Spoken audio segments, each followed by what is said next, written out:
दुनिया का सबसे खतरनाक डॉन कौन था? भारत में ये सवाल अक्सर एक ही नाम पर आकर रुकता है, दाऊद इब्राहिम। मुंबई का वो डॉन जिसके नाम से पूरा सिस्टम कांपता था, जिसके कनेक्शंस पॉलिटिक्स से लेकर आतंकवाद तक फैले हुए थे। लेकिन दुनिया के एक दूसरे कोने में एक ऐसा आदमी था जिसके सामने दाऊद इब्राहिम भी सिर्फ एक छोटा मोटा गैंगस्टर लगता था। ये एक ऐसा डॉन था जिसने अपने देश की सरकार के खिलाफ खुला युद्ध छेड़ दिया था, जिसने वहाँ के जजों को मरवाया, मंत्रियों की हत्या करवाई, प्रेसिडेंशियल कैंडिडेट्स को गोली से भुनवा दिया और यहाँ तक कि एक पूरे पैसेंजर एयरप्लेन को उड़ा दिया। और वो भी सिर्फ इसलिए क्योंकि इसे डर था कि सरकार उसके खिलाफ एक्शन लेने जा सकती है।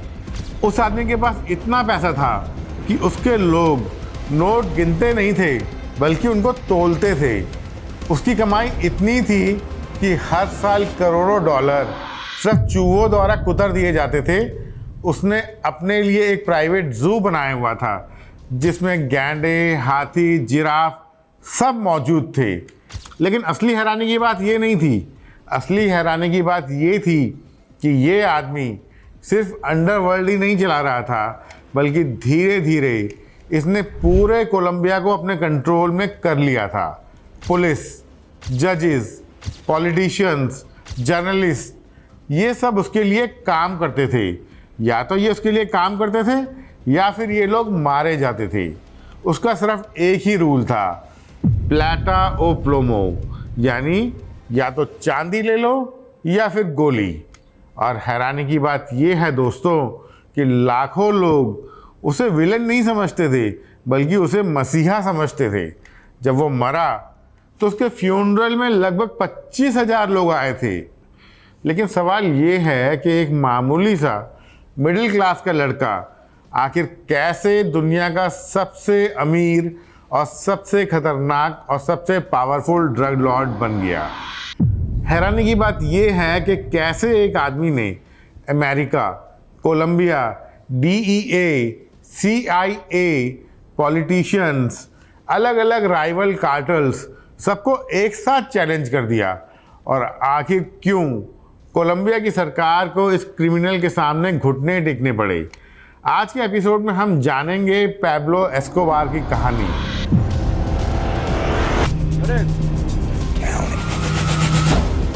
Señores, yo soy Pablo Emilio Escobar Gaviria. कहानी उस आदमी की जिसने क्राइम की दुनिया में एक ऐसा अंपायर बनाया जो किसी फिल्मी कहानी से कम नहीं था। 2 दिसंबर 1993 का दिन, जगह थी कोलंबिया का शहर मेडिलिन। टाइम लगभग दोपहर का था। कोलंबिया पुलिस की कई गाड़ियां तेजी से एक मिडिल क्लास इलाके की तरफ बढ़ रही थी। ऊपर हेलीकॉप्टर मंडरा रहे थे, नीचे पूरी गलियां ब्लॉक हो चुकी थी क्योंकि पुलिस को खबर मिली थी कि दुनिया का सबसे बड़ा ड्रग लॉर्ड आखिरकार लोकेट हो चुका है। और वो एक ऐसा आदमी था जिसे पकड़ने के लिए पिछले कई महीनों से अमेरिका की DEA, Colombian special forces, intelligence agencies और कई राइवल कार्टल लगे हुए थे। उस दिन उस छोटी सी बिल्डिंग के अंदर पैब्लो एस्कोबार मौजूद था। जैसे ही उसे भनक लगी कि पुलिस वहां पहुंच चुकी है तो वो अपने बॉडीगार्ड के साथ पीछे की तरफ भागा। दोनों तेजी से सीढ़ियां चढ़ते हुए रूफटॉप पर पहुंचे। नीचे से गोलियों की आवाज़ें आ रही थी। पूरा इलाका गोलियों की आवाज़ से गूंज रहा था। और फिर दुनिया का सबसे पावरफुल क्रिमिनल, करोड़ों डॉलर का मालिक, नंगे पांव मेडलिन की छतों पर भाग रहा था। वो आदमी जिसने कोलंबिया के प्रेसिडेंट को चैलेंज किया था, जिसने जजेस को मरवाया था, जिसने पूरे कोलंबिया को डर में जीने में मजबूर किया था, आज खुद अपनी जान बचाने के लिए भाग रहा था। पुलिस लगातार उसके पीछे थी। अचानक पैब्लो पीछे मुड़ा और उसने फायरिंग शुरू कर दी। जवाब में पुलिस ने भी गोलियां बरसानी शुरू कर दी। कुछ ही सेकंड में कई गोलियां पैब्लो के शरीर में घुस चुकी थी। और फिर मेडलिन की एक रूफटॉप पर दुनिया के सबसे बड़े कोकीन किंग का अंत हो गया। लेकिन दोस्तों, सवाल ये है कि आखिर एक मामूली लड़का इस लेवल तक पहुंचा कैसे? कैसे उसने एक एम्पायर बनाया कि अमेरिका तक उससे डरने लगा? कैसे उसने अपने देश की सरकार को घुटनों पर ला दिया और कैसे एक क्रिमिनल लाखों गरीब लोगों के लिए रॉबिनहुड बन गया। जानेंगे सब कुछ डिटेल में। इस वीडियो को अंत तक जरूर देखिए क्योंकि ये वीडियो बहुत ही इंटरेस्टिंग होने वाला है। इस कहानी की शुरुआत ही 1949 में कोलंबिया के एक छोटे से शहर रियो निगेरो से, जहां पैदा हुआ एक ऐसा लड़का जो आगे चलकर दुनिया का सबसे खतरनाक डॉन बन गया। पैब्लो के पिता एक छोटे मोटे किसान थे, जबकि उसकी माँ एक स्कूल टीचर थी। उसका परिवार एक मिडिल क्लास परिवार था और उसके घर में कुल 7 बच्चे थे। कुछ टाइम बाद उसका परिवार मेडलिन नाम की जगह में शिफ्ट हो गया और यहीं से शुरू हुई पैब्लो की असली कहानी। बचपन में पैब्लो बाकी बच्चों की तरह नहीं था। वो पढ़ाई में एवरेज था, लेकिन एक चीज उसमें शुरू से ही अलग थी, पावर और पैसे को लेकर उसका ऑब्सेशन। उसे जल्दी ही समझ में आ गया था कि दुनिया में इज्जत अच्छाई से नहीं मिलती बल्कि ताकत और पैसे से मिलती है। कहते हैं कि छोटी उम्र से ही पैब्लो एस्कोबार ने छोटे मोटे स्कैम करने शुरू कर दिए थे, जैसे फेक लॉटरी टिकट्स को बेचना और चोरी करना। वो इल्लीगल सिगरेट्स और नकली सामान की स्मगलिंग करता था। ऐसा कहते हैं कि वो कब्रिस्तान के ग्रेव स्टोन भी चुरा लिया करता था और उन पर लिखे हुए नाम को मिटाकर उन्हें दोबारा बेच देता था। मेडलिन की गलियों में पैब्लो धीरे धीरे एक ऐसे लड़के के रूप में जाना जाने लगा था जो पैसे के लिए किसी भी हद तक जा सकता था। और सबसे खतरनाक बात ये थी कि उसे किसी भी चीज़ से बिल्कुल डर नहीं लगता था। कहते हैं एक बार उसका झगड़ा एक लोकल लड़के से हुआ। इस लड़ाई में पैब्लो हार गया, लेकिन कुछ दिन बाद वो वापस आया और इस बार उसके हाथ में एक गन थी और बिना कुछ सोचे उसने उस लड़के के पैर में गोली मार दी। ये उन शुरुआती किस्सों में से एक था जिसने मेडलिन के लोगों को ये एहसास करवाना शुरू कर दिया था कि ये लड़का सिर्फ एक क्रिमिनल नहीं बनेगा बल्कि बहुत खतरनाक क्रिमिनल बनेगा। धीरे धीरे ये छोटे छोटे क्राइम्स बड़े होते गए। मेडलिन उस समय वैसे भी क्राइम और स्मगलिंग का सेंटर बन चुका था और पैब्लो ने बहुत जल्दी समझ लिया था कि अगर इस दुनिया में उसे ऊपर उठना है तो सिर्फ पैसा ही काफ़ी नहीं है, लोगों के दिल में डर पैदा करना भी बहुत ज़रूरी है। शुरुआत में तो वो लोकल स्मगलर्स के लिए काम करता था, लेकिन जल्दी ही उसने अपना खुद का नेटवर्क बनाना शुरू कर दिया। Kidnapping, extortion, black marketing deals, हर इलीगल काम में उसका नाम आने लग गया था। और इसी दौरान मेडलिन के अंडरवर्ल्ड में एक बात फैलने लगी थी, प्लाटा ओ प्लोमो, यानी या तो पैसे ले लो या फिर गोली। कहते हैं पैब्लो पुलिस ऑफिसर्स को यही 2 ऑप्शन देता था, या तो रिश्वत लेकर उसका रास्ता साफ कर दो या फिर मरने को तैयार रहो। कई ऑफिसर्स जिन्होंने उसके खिलाफ जाने की कोशिश की वो रहस्यमय तरीके से गायब होने लगे, कोर्ट में गवाह मुकरने लगे और धीरे धीरे पैब्लो का नाम मेडलिन में डर का दूसरा नाम बनता गया। लेकिन दोस्तों, ये सब तो एक सिर्फ शुरुआत थी, क्योंकि 1970 में पैब्लो की ज़िंदगी में वो चीज़ आई जिसने उसे सिर्फ कोलंबिया का ही नहीं बल्कि पूरी दुनिया का सबसे बड़ा क्रिमिनल बना दिया। और ये चीज़ थी कोकीन। उस समय अमेरिका में कोकीन की डिमांड बहुत तेज़ी से बढ़ रही थी। अमीर लोगों की पार्टीज़, हॉलीवुड, डिस्को क्लब्स, हर जगह कोकीन का क्रेज तेज़ी से बढ़ रहा था, लेकिन सप्लाई लिमिटेड थी। और पैब्लो ने इसी मौके को पहचान लिया। उसने पेरू और बोलिविया से कोकीन लाकर कोलंबिया में उनकी प्रोसेसिंग शुरू कर दी और उसके बाद छोटे एयरक्राफ्ट और स्मगलिंग रूट्स के जरिए ये ड्रग्स उसने अमेरिका भेजनी शुरू कर दी। इन प्लेन्स के पायलट अपने प्लेन्स को काफ़ी नीचे उड़ाया करते थे ताकि वो अमेरिकन रडार्स की पकड़ में ना आए। कई बार तो ये पैकेजेस हवा से भी गिराए जाते थे और नीचे पैब्लो के लोग इन्हें इकट्ठा कर लिया करते थे। शुरुआत में ये एक छोटा बिजनेस था, लेकिन प्रॉफिट इतने बड़े थे कि पैब्लो को समझ में आ गया कि यही उसकी किस्मत खुलने का रास्ता है और कुछ ही सालों में उसने मेडलिन कार्टेल की नींव रख दी। एक ऐसा कार्टेल जो आगे चलकर दुनिया के लगभग 80% कोकीन के ट्रेड को कंट्रोल करने वाला था। शुरुआत में तो पैब्लो एस्कोबार खुद भी कई बार इन स्मगलिंग ऑपरेशंस को देखता था, क्योंकि उस समय ये पूरा बिजनेस उसके भरोसे पर चलता था और पैब्लो किसी पर आसानी से भरोसा नहीं करता था। कहते हैं कि अगर किसी ने उसका पैसा दबाने की कोशिश की या माल गायब किया तो उसका अंजाम बहुत खतरनाक होता था। धीरे धीरे मेडलिन में पैब्लो का डर इतना बढ़ने लगा कि लोग उसका नाम सुनते ही चुप हो जाते थे। दोस्तों, धीरे धीरे पैब्लो ने अपने आप को बाकी क्रिमिनल्स की लीग से अलग करना शुरू कर दिया। वो सिर्फ एक स्मगलर्स की तरह नहीं सोचता था, वो एक सुलझे हुए बिजनेसमैन की तरह सोचने लग गया था, और यही चीज़ उसे बाकी गैंगस्टर्स से अलग भी बनाती थी। जहां बाकी क्रिमिनल्स छोटे डील्स में ही उलझे रहते थे, वहीं पैब्लो एक पूरा सिस्टम बना रहा था।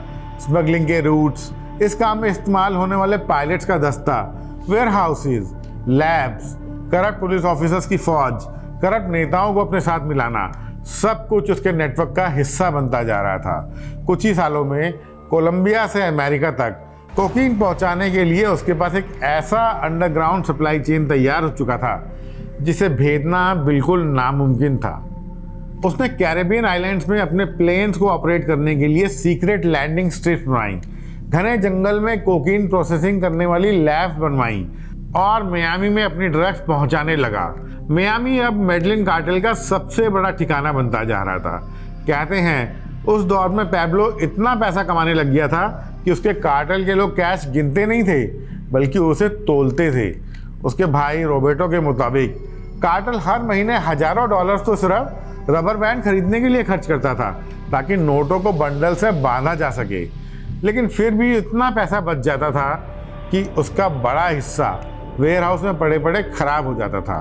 कहते हैं कि हर साल करोड़ों डॉलर सिर्फ चूहे कुतरने और नमी की वजह से बर्बाद हो जाते थे, लेकिन पैब्लो को नुकसान की कोई चिंता नहीं थी। उसके लिए ये कोई मायने नहीं रखता था, क्योंकि अब पैसा उसके लिए सिर्फ लग्जरी नहीं था, पावर थी, और वो इस पावर को खुलकर दिखाना चाहता था। उसने मेडलिन के बाहर अपने लिए एक प्राइवेट राज्य टाइप जगह बनानी शुरू कर दी। उसने कई सौ एकड़ जमीन के ऊपर अपना फार्म हाउस बनाया जिसका नाम था हैसिंडिया नेपल्स। ये कोई साधारण फार्म हाउस नहीं था, यहाँ उसका अपना प्राइवेट एयरपोर्ट था, रेसिंग ट्रैक्स थे, फुटबॉल ग्राउंड थे, लग्जरी कार्स थी, बुल फाइटिंग का एरिना भी था, और सबसे शॉकिंग उसका एक प्राइवेट जू भी था जिसमें वहाँ उसने हाथी, गैंडे, जिराफ, ज़ीब्रा, हर तरीके के एग्जॉटिक जानवर रखे हुए थे। कोलंबिया के लोगों ने ऐसा कुछ पहले कभी नहीं देखा था, और धीरे धीरे पैब्लो एस्कोबार एक क्रिमिनल कम और किसी फिल्मी कहानी के राजा जैसा ज़्यादा लगने लग गया था। लेकिन दोस्तों, जितनी तेज़ी से उसका साम्राज्य बढ़ रहा था उतनी ही तेज़ी से उसकी ब्रुटैलिटी भी बढ़ रही थी, क्योंकि पैब्लो का एक रूल बहुत साफ था, उसके रास्ते में जो आएगा वो जिंदा नहीं बचेगा। वैसे तो ये कार्टेल शुरू होते ही लगभग ख़त्म भी हो गया था। मई 1976 की बात है। पैब्लो और उसके कुछ साथी मेडलिन जा रहे थे कि तभी उन्हें पुलिस ने 18 किलो कोको पेस्ट के साथ पकड़ लिया। ये पैब्लो का कैरियर का पहला बड़ा संकट था, और यहीं पर पहली बार कोलंबिया ने पैब्लो एस्कोबार के असली चेहरे को देखा। अरेस्ट होते ही पैब्लो ने सबसे पहले ऑफिसर को रिश्वत देने की कोशिश की, फिर उसने जजेस को खरीदने की कोशिश की, लेकिन जब बात नहीं बनी तब उसने अपना पुराना तरीका अपनाया, जो था डर का तरीका।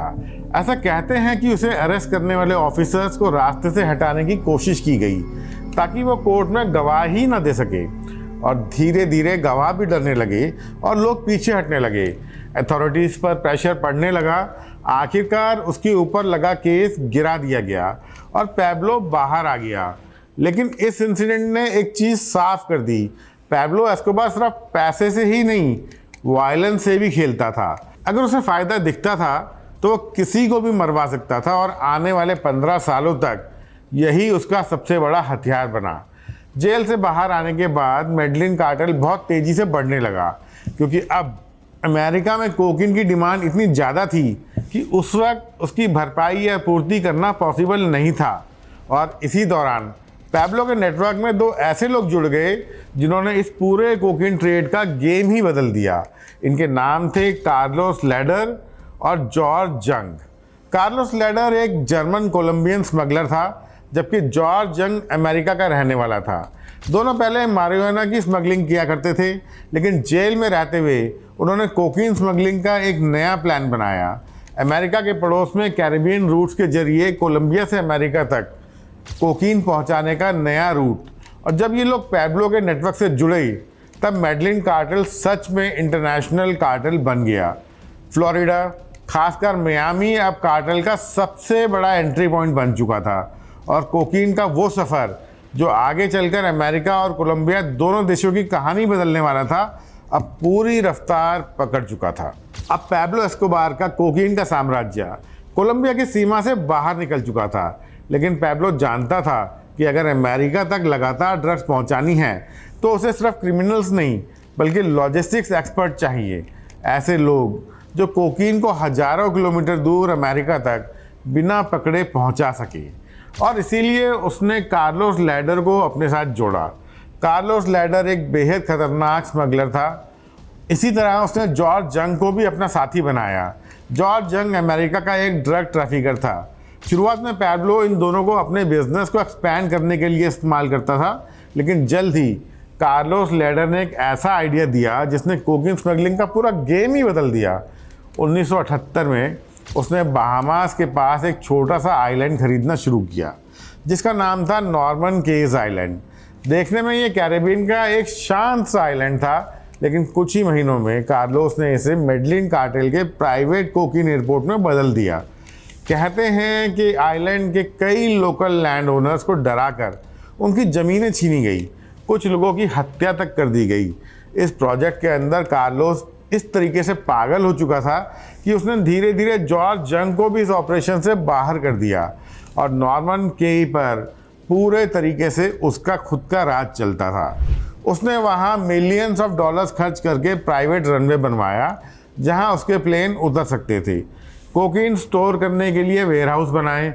उसने वहाँ आर्म गार्ड्स तैनात किए और फिर कोलंबिया से कोकीन से भरे हुए एयरक्राफ्ट वहाँ उतरने लगे। उसके बाद इन ड्रग को छोटे छोटे प्लेन्स में रीलोड किया जाता था जो आसानी से अमेरिकन रेडार से बचते हुए फ्लोरिडा और मियामी तक पहुंच जाते थे। उस समय नॉर्मन केज मेडलिन कार्टेल का सबसे बड़ा ट्रांजिट हब बन चुका था। कहते हैं कि पीक पीरियड में यहाँ हर दिन सैकड़ों किलो कोकीन पहुंचती थी और यही ऑपरेशन पैब्लो एस्कोबार और उसके साथियों को बिलियनियर बना रहा था। एस्कोबार इतना अमीर हो चुका था कि उसने एक बार कोलंबिया का पूरा नेशनल डेट चुकाने तक की बात कह दी थी। ऐसा उसने इसलिए कहा था कि कोलंबिया की सरकार उसके क्राइम्स को नज़रअंदाज कर दे। लेकिन दोस्तों, पैब्लो का नेटवर्क सिर्फ यहीं नहीं रुका। उसी दौर में उसके साथ एक और नाम जुड़ा, बैरी सील। अमेरिका का एक पायलट था जो पहले मैरिजुआना स्मगलिंग किया करता था, लेकिन उसने भी जल्द समझ लिया कि असली पैसा कोकीन में है। बैरी सील के पास प्लेन्स थे, पायलट्स थे, रूट्स थे और सबसे इम्पॉर्टेंट बात, अमेरिकन एयर स्पेस के लूपहोल्स की पूरी जानकारी थी। उसके छोटे एयरक्राफ्ट गल्फ ऑफ मैक्सिको के ऊपर बेहद नीची उड़ान उड़ते थे ताकि वो रडार की पकड़ में ना आ सके। फिर वो प्लेन लुइसियाना के ग्रामीण इलाकों के ऊपर पहुंचकर कोकीन के पैकेजेस नीचे गिरा देते थे। नीचे पैब्लो के लोग इन्हें कलेक्ट करते थे और फिर पूरा माल फ्लोरिडा और ईस्ट कोस्ट के डिस्ट्रीब्यूशन नेटवर्क में भेज दिया जाता था। दोस्तों, यही आदमी आगे चलकर पैब्लो के लिए खतरा भी बन गया। 1983 की बात है। अमेरिका की DEA ने बैरी सील को गिरफ्तार कर लिया और कुछ ही टाइम बाद वो US गवर्नमेंट के लिए इंफॉर्मेंट भी बन गया। उसने पैब्लो एस्कोबार और मेडलिन कार्टेल के ऑपरेशन की डिटेल इंफॉर्मेशन अमेरिकन एजेंसीज को देनी शुरू कर दी। लेकिन जब पैब्लो को इस गद्दारी के बारे में पता चला तो उसने वही किया जो वो हमेशा करता था। 1986 में बैरी सील की हत्या करवा दी गई क्योंकि पैब्लो की किताब में गद्दारी की सिर्फ एक ही सज़ा थी, सजाए मौत। लेकिन दोस्तों, दूसरी तरफ पैब्लो एस्कोबार अब किसी राजा की तरह जीने लगा था। कोकीन के पैसों से उसने कोलंबिया में अपनी एक प्राइवेट जागीर बनानी शुरू कर दी थी। उसकी प्राइवेट जागीर लगभग 20 स्क्वायर किलोमीटर में फैली एक जगह थी। ये जगह किसी गैंगस्टर का फार्म हाउस कम और किसी राजा का महल ज़्यादा लगती थी।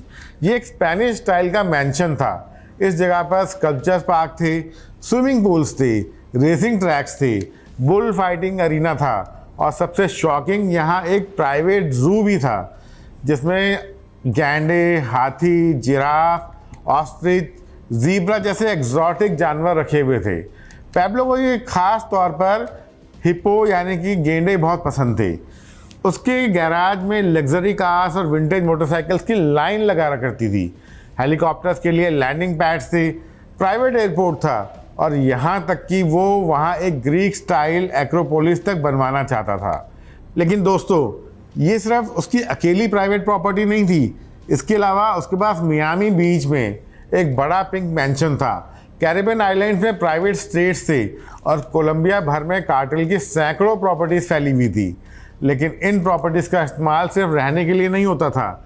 यहाँ कार्टेल अपने पैसे छुपा के रखता था, क्योंकि अब मैडलिन कार्टेल इतना पैसा कमा रहा था कि उसे खर्च करना भी मुश्किल होता जा रहा था। कुछ पैसा पनामा के जरिए गोल्ड ट्रेड में लगाया जाता था, लेकिन बाकी का कैश सीक्रेट कंपार्टमेंट्स, दीवारों, फ्लोर या फिर छुपे हुए कमरों में हर जगह छिपाया जाने लगा। कार्टेल ने एक ऐसी मैंशन भी खरीदी जिसकी जकूजी के नीचे एक सीक्रेट तहखाना बनाया हुआ था, जहां मिलियंस ऑफ डॉलर छिपाए गए थे। और सबसे शॉकिंग बात, उस घर में एक गरीब फैमिली को रहने के लिए रखा गया था, जिन्हें ये बिल्कुल भी पता नहीं था कि उनके पैरों के नीचे करोड़ों डॉलर दबे हुए हैं। हैरानी की बात यह है दोस्तों कि पैब्लो की मौत के कई दशकों के बाद भी उसके हिडन कैश की कहानियां ख़त्म नहीं हुई। 2020 में ही पैब्लो के भतीजे निकोलस एस्कोबार ने दावा किया कि उसे पैब्लो के एक पुराने घर की दीवार के अंदर से लगभग 18 मिलियन डॉलर कैश मिला था। और ये कोई अकेली घटना नहीं थी। कोलंबिया में आज भी कभी कभी पैब्लो एस्कोबार की पुरानी प्रॉपर्टीज से उसके छुपे हुए खजाने की खबरें सामने आती रहती हैं। लेकिन दोस्तों, जितनी तेज़ी से पैब्लो का एम्पायर बढ़ रहा था, उतनी ही तेज़ी से खतरा भी बढ़ रहा था, क्योंकि अब अमेरिका मैडलिन कार्टेल को सिर्फ एक ड्रग स्मगलर की तरह नहीं, बल्कि नेशनल थ्रेट की तरह देखने लगा था। और इसी दौरान पैब्लो एस्कोबार के लिए सबसे बड़ा डर बनकर सामने आया एक्सट्रेडिशन। 1989 में कोलंबिया की सरकार ने अमेरिका के साथ एक ट्रीटी साइन की, जिसके मुताबिक अगर कोलंबियन ड्रग ट्रैफिकर अमेरिका में ड्रग स्मगल करते पकड़े जाते हैं तो उन्हें अमेरिका भेजकर वहां ट्रायल किया जा सकता था। शुरुआत में शायद बहुत लोगों ने इस ट्रीटी को सीरियसली नहीं लिया, लेकिन 1982 में जब ये ऑफिशियली लागू हो गई, तब पैब्लो एस्कोबार को पहली बार एहसास हुआ कि उसका अंपायर सच में खतरे में है। क्योंकि कोलंबिया में पैब्लो जजेस खरीद सकता था, पुलिस ऑफिसर्स को रिश्वत दे सकता था, आराम से किसी भी जेल में रह सकता था, या फिर किसी तरह केस को गायब करवा सकता था। लेकिन अगर उसे अमेरिका भेज दिया जाता तो वहाँ से बच निकलना उसके लिए लगभग इम्पॉसिबल था। Maximum security prison, life time imprisonment और पूरी ज़िंदगी सलाखों के पीछे, यही पैब्लो का सबसे बड़ा नाइटमेयर था। और इसी डर ने उसे पहले से भी ज़्यादा वायलेंट बना दिया। 1980 की शुरुआत में पैब्लो एस्कोबार और उसके कार्टेल ने कोलंबिया में टेरर कैंपेन शुरू कर दी। किडनैपिंग्स, मर्डर्स, बॉम्बिंग्स, जजेस को खरीदना, पुलिस ऑफिसर्स, पॉलिटिशियंस, जर्नलिस्ट, जो भी एक्सट्रेडिशन ट्रीटी को सपोर्ट करता था वो टारगेट बन जाता था। कोलंबिया धीरे धीरे फियर स्टेट में बदलने लग गया था। लेकिन दोस्तों, दूसरी तरफ पैब्लो एक और गेम खेल रहा था। वो चाहता था कि कोलंबिया की आम जनता उसे विलन नहीं बल्कि हीरो समझे। और यहीं से पैदा हुई पैब्लो एस्कोबार की रॉबिनहुड इमेज। उस समय कोलंबिया के बहुत से गरीब लोगों को लगता था कि पैब्लो जो कर रहा है उसका नुकसान अमेरिका को हो रहा है, ना कि कोलंबिया को। और पैब्लो ने इसी सोच का फ़ायदा उठाया। उसने मेडलिन के गरीब इलाकों में कैश बांटना शुरू कर दिया। वहाँ घर बनवाए, फुटबॉल स्टेडियम बनवाए, पार्क्स बनवाए, सड़कें बनवाई, यहाँ तक कि कुछ समय के लिए उसने अपनी प्राइवेट एस्टेट की जू को आम लोगों के लिए फ्री कर दिया, ताकि गरीब परिवार के लोग वहाँ आए और घूम सकें। और फिर क्रिसमस के समय पैब्लो खुद सेंटा क्लॉज बनकर गरीब बच्चों में गिफ्ट बांटता था। महंगे खिलौने, कपड़े, कैश। मेडलिन की झुग्गियों में रहने वाले हजारों लोग उसे क्रिमिनल नहीं मानते थे, बल्कि वो उसे अपना मसीहा मानने लग गए थे। लोग उसके लिए दुआएं करते थे, उसे प्रोटेक्ट करते थे, और कई बार पुलिस को उसकी लोकेशन तक नहीं बताते थे, क्योंकि उनके लिए पैब्लो एस्कोबार सरकार से ज़्यादा उनकी मदद करने वाला आदमी बन चुका था। लेकिन दोस्तों, ये सिर्फ एक इमेज का हिस्सा था, क्योंकि उसी आदमी के हाथ हजारों लोगों के खून से भी रंगे हुए थे। दोस्तों, अब पैब्लो एस्कोबार किसी अंडरवर्ल्ड के डॉन की तरह बनकर नहीं रहना चाहता था। उसके पास पैसा था, पावर थी, लोगों का सपोर्ट था, और अब वो लेजिटिमेसी चाहता था। वो चाहता था कि लोग उसे सिर्फ ड्रग लॉर्ड नहीं बल्कि एक नेता कहें। और इसी सोच के साथ 1982 में पैब्लो ने एक ऐसा फैसला लिया जिसने पूरे कोलंबिया को शॉक कर दिया। उसने पॉलिटिक्स में एंट्री लेने का फैसला किया। पैब्लो एस्कोबार लिबरल पार्टी से जुड़ गया और चुनाव लड़ने लगा। लेकिन दोस्तों, ये कोई नॉर्मल पॉलिटिकल कैंपेन नहीं था। पैब्लो का पूरा कैंपेन एक ही मुद्दे के आसपास घूम रहा था, एक्सट्रेडिशन ट्रीटी। वो खुलेआम स्पीचेस में कहता था कि कोलंबिया की सरकार अमेरिका के सामने झुक गई है, कि कोलंबियन नागरिकों को अमेरिका भेजना हमारे देश की सोवरेनिटी बेचना जैसा है। गरीब इलाकों में रहने वाले हजारों लोग जो पहले से पैब्लो को रॉबिनहुड मानते थे, अब उसे जनता की आवाज़ समझने लगे थे। लेकिन दूसरी तरफ कोलंबिया का पॉलिटिकल एस्टैब्लिशमेंट समझ चुका था कि ये आदमी सिर्फ पॉलिटिक्स में नहीं आया, बल्कि ये तो सिस्टम को अंदर से घुसकर उसे कंट्रोल करना चाहता है। पैब्लो के कैंपेन के दौरान उसके कई विरोधी खुलकर सामने आए, लेकिन उनमें से कोई भी ज़्यादा समय तक जिंदा नहीं रहा। मेडलिन में एक पब्लिक डिबेट के दौरान एक आदमी ने खुलेआम पैब्लो पर आरोप लगाया कि वो पॉलिटिक्स में सिर्फ क्राइम छिपाने के लिए आया है। डिबेट ख़त्म हो गई और कुछ ही टाइम बाद उस आदमी को मेडलिन पुलिस ने उठा लिया। कहते हैं पुलिस के अंदर कार्टेल के लोग थे। बाद में उस आदमी को पैब्लो के गनमैन के हवाले कर दिया गया और कुछ ही दिनों बाद उसकी लाश मेडलिन की सड़कों पर मिली, गोलियों से छलनी लाश। ये पैब्लो का साफ मैसेज था कि जो भी उसके खिलाफ बोलेगा उसे बोलने की कीमत अदा करनी पड़ेगी, और वो कीमत होगी उसकी मौत। और दोस्तों, डर और पैसा और गरीबों के सपोर्ट के दम पर पैब्लो चुनाव जीत गया। मार्च 1982 में वो कोलंबिया की चैम्बर ऑफ रिप्रेजेंटेटिव यानी कि कोलंबिया की पार्लियामेंट तक पहुंच गया। अब सोचिए, एक कोकीन स्मगलर खुलेआम पार्लियामेंट के अंदर बैठा था। पैब्लो के लिए ये जीत बहुत बड़ी थी, क्योंकि अब उसे लगता था कि वो सिस्टम के अंदर घुस चुका है और अब उसे एक्सट्रेडिशन ट्रीटी को अंदर से रोकना होगा। लेकिन यही उसकी सबसे बड़ी गलती भी साबित हुई, क्योंकि पॉलिटिक्स में आने के बाद पहली बार कोलंबिया की पावरफुल कंजर्वेटिव एस्टैब्लिशमेंट ने उसे सीरियसली लेना शुरू कर दिया। पहले पैब्लो सिर्फ कई ड्रग ट्रैफिकर्स में से एक था, लेकिन अब वो नेशनल पॉलिटिक्स को चैलेंज कर रहा था। और कोलंबिया के नए राष्ट्रपति बेलिज़ारियो बेटनकूर ये हर हाल में रोकना चाहते थे। 1983 में पैब्लो के खिलाफ एक ऑर्गेनाइज कैंपेन शुरू हुई। रॉड्रिगो लारा बोनिला को जस्टिस मिनिस्टर बनाया गया और उन्होंने सीधा ड्रग कार्टेल्स पर हमला शुरू कर दिया। मीडिया भी अब पैब्लो के पीछे पड़ चुका था। कोलंबिया के अखबारों में उसके पुराने क्राइम्स, उसकी 1976 वाली अरेस्ट, जजेस को रिश्वत देने की कोशिश, विटनेसेस को डराना, सब कुछ सामने आने लगा। खासकर एल स्पेक्टेटर न्यूज़पेपर ने पैब्लो पर डिटेल स्टोरी छापनी शुरू कर दी और पहली बार पैब्लो एस्कोबार पूरे देश के सामने कोकिंग किंग के रूप में एक्सपोज होने लगा। पैब्लो का रिएक्शन वही था जो हमेशा होता था, डर दिखाना। उसने उस न्यूज़पेपर के एडिटर को मरवाने की सोच ली। कार्टेल के लोगों को आदेश दिए गए कि न्यूज़पेपर की जितनी कॉपीज मिलें उसे खरीद लो, ताकि लोग उसे पढ़ ही ना सकें। लेकिन तब तक बहुत देर हो चुकी थी। हर दिन पैब्लो से जुड़ी नई कहानियां बाहर आने लगी। उसकी पर्सनल लाइफ भी हेडलाइन बनने लगी। मीडिया रिपोर्ट्स में सामने आया कि पैब्लो का अफेयर एक फेमस टीवी प्रेजेंटर वर्जीनिया वेलिजो के साथ चल रहा है। ये वही जर्नलिस्ट थी जिसने पैब्लो का पहला हाई प्रोफाइल इंटरव्यू लिया था। ये खबर बाहर आते ही पैब्लो की प्राइवेट ज़िंदगी में भी तूफान आ गया। उसकी पत्नी मारिया ने उसे घर से निकाल दिया, डिवोर्स तक की धमकी दे डाली। हालांकि बाद में काफ़ी मनाने के बाद मामला शांत हुआ, लेकिन पैब्लो और वर्जीनिया का अफेयर कई सालों तक चलता रहा। अब पैब्लो चारों तरफ से प्रेशर में था। मीडिया, गवर्नमेंट, अमेरिका, अपोजिशन, सबकी नज़र उस पर थी। और फिर लेट 1983 में मेडलिन के एक जज ने पैब्लो की 1976 वाली पुरानी फाइल दोबारा खोल दी। अमेरिका ने उसका वीज़ा कैंसिल कर दिया। कोलंबियन कांग्रेस ने उसकी पार्लियामेंट्री इम्यूनिटी ख़त्म करने के पक्ष में वोट कर दिया और पैब्लो को पहली बार एहसास हुआ कि पॉलिटिक्स में आकर उसने खुद को बचाया नहीं, बल्कि पूरी दुनिया के सामने एक्सपोज कर दिया। आखिर 20 जनवरी 1984 को पैब्लो एस्कोबार ने पार्लियामेंट से इस्तीफ़ा दे दिया।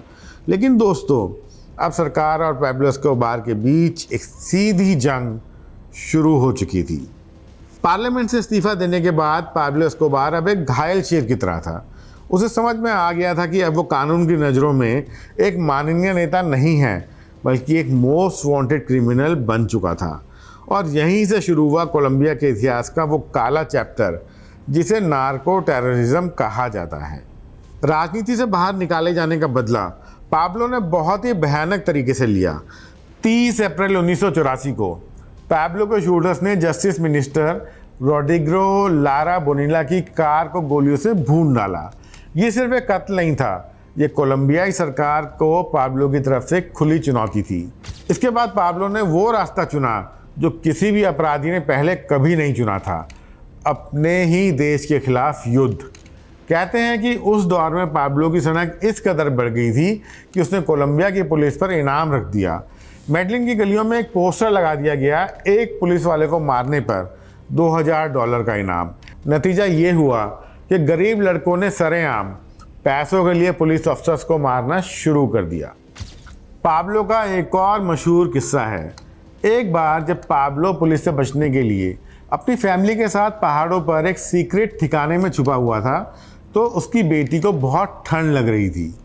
पाब्लो के पास आग लगाने के लिए लकड़ियां नहीं थी, तो उसने अपने उस ठिकाने में पड़े हुए नोटों की गड्डियों को निकाला और उनमें आग लगा दी।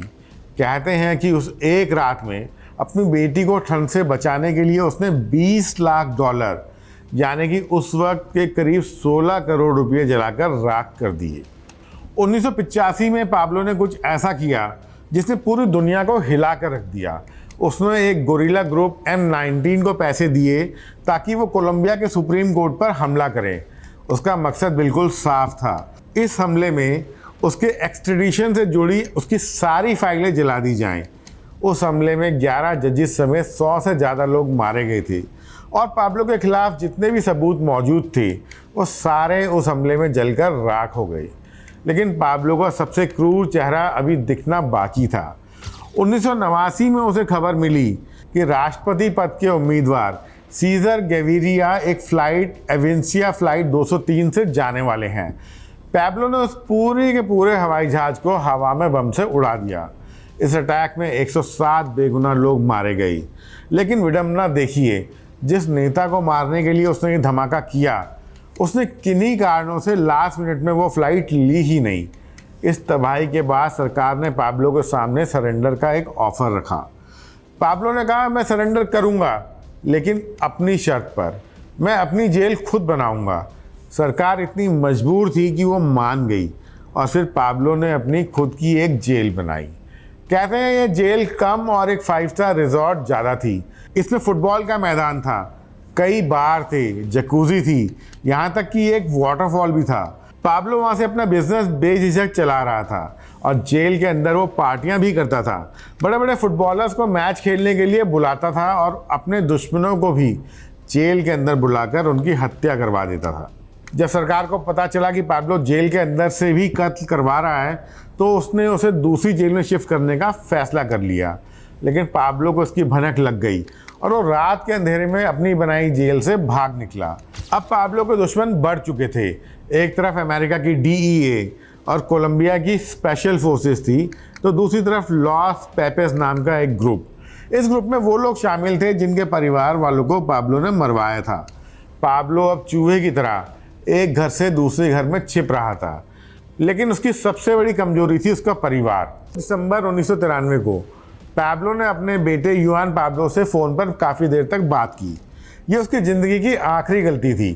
कोलंबिया स्पेशल फोर्सेस ने रेडियो सिग्नल्स के जरिए उसकी लोकेशन ट्रैक कर ली थी। इसके बाद की कहानी तो आप जानते ही हो दोस्तों। मेडलिन की उन छतों पर नंगे पांव भागता वो माफिया किंग और उसका पीछा करती हुई पुलिस। जो कभी दुनिया को डराता था, वो आज खुद मौत से डर रहा था। वहीं छत पर मुठभेड़ हुई और एक गोली उसके कान के पास लगी और पाब्लो एस्कोबार का अंत हो गया। पाब्लो की मौत के बाद उसके जनाजे में लगभग 25,000 लोग आए। कई गरीबों के लिए वो आज भी एक संत है जिसकी फ़ोटो लोग अपने घरों में लगाते हैं। लेकिन इतिहास उसे एक ऐसे राक्षस के रूप में याद करता है जिसने अपने फ़ायदे के लिए हजारों बेगुनाह कोलंबियाई लोगों का खून बहाया हो। पाब्लो एस्कोबार अक्सर कहता था, मैं एक अच्छा इंसान नहीं हूँ, लेकिन मैं एक बुरा इंसान भी नहीं हूँ।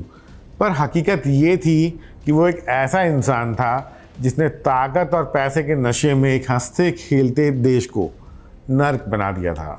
तो दोस्तों, ये थी कहानी king of cocaine Pablo Escobar की। आपको क्या लगता है, क्या वो सच में गरीबों का मसीहा था या सिर्फ एक शातिर अपराधी? कमेंट्स में ज़रूर बताइएगा। आज का एपिसोड यहीं ख़त्म करते हैं। मिलता हूँ आपसे एक और एपिसोड में नई कहानी के साथ। तब तक आप अपना ख्याल रखिए। नमस्कार और जय हिंद।